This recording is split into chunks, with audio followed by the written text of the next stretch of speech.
Gerald Lucas here with another installment of Ask Gerald, where you get your real estate questions answered. Today's question comes from Doug. Doug writes from Hackensack, New Jersey. And Doug writes, Gerald, I really need help with minor repairs on my rental property. How can I find a reliable handyman?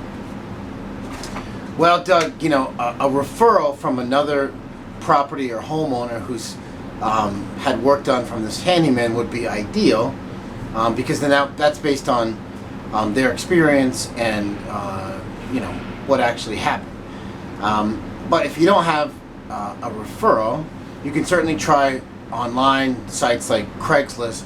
But what I like to do is put a handyman wanted sign in the window or the yard of the rental property that you need work done on.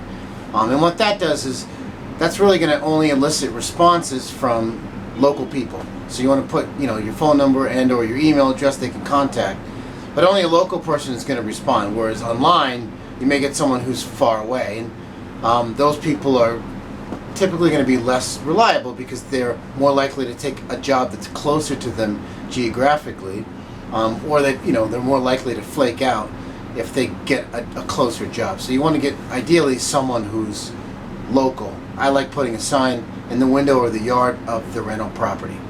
Now, every handyman's skill set and experience is different, so you never want to ask them if they can do a specific job.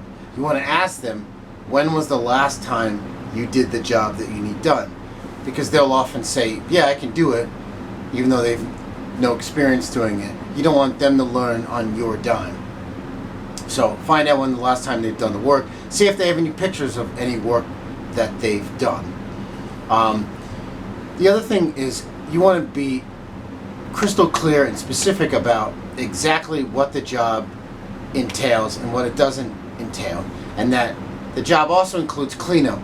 So they don't clean up, then you're going to have to clean up, or you're going to have to pay someone else to clean up. That's part of the job. That's the final step.